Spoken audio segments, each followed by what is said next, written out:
mbaya, yani sio nzuri. Yani huwezi kuniambia mimi mwanamke wangu kwamba eti ana rafiki ambaye eti ni rafiki wa kiume. Yani kwa nini?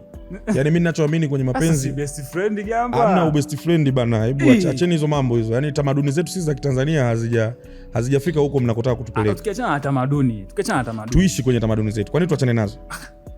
It's a world of globalization. Asa hii globalization hii ndio inakuja na vitu vingi ambavyo vinaharibu utamaduni wa Mtanzania. Kwa hiyo kwangu mimi, wewe umeniuliza to my side. Kwa to my side, big no. Yani mimi ninachoamini ili tuweze kudumu kwa muda mrefu kwenye maisha yetu, tunapaswa mimi mwanamke wangu awe ni rafiki yangu, awe ni dada yangu, awe ni ndugu yangu.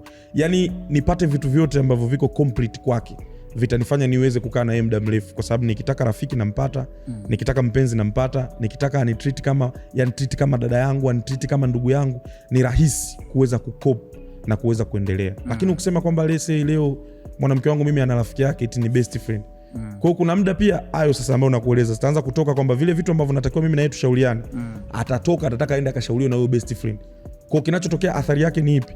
Kwamba yule best friend itategemea yuko kwenye upande ambao ni positive au negative kuhusu mahusiano.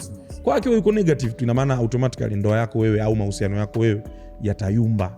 Kwani kuna shida gani ya kuwa na rafiki ambaye ni opposite? Nadhani shida haipo, ila nadhani ni mimi mindset yangu. Yes, yani nadhani shida haipo, ila mindset yangu mimi inaniambia kwamba hapana, sio nzuri. Unafikiri kwa nini sio nzuri? According to your mindset.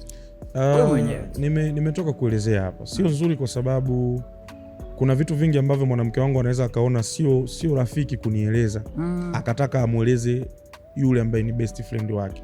Sasa mapokeo ya yule best friend wake kunihusu mimi, ndio nimekueleza itategemea sasa yuko positive na mahusiano yangu mimi na best friend wake, au yako negative. Kwa hiyo itaniletea shida kwa namna moja au nyingine. Kwa hiyo inaweza kusababisha maafa.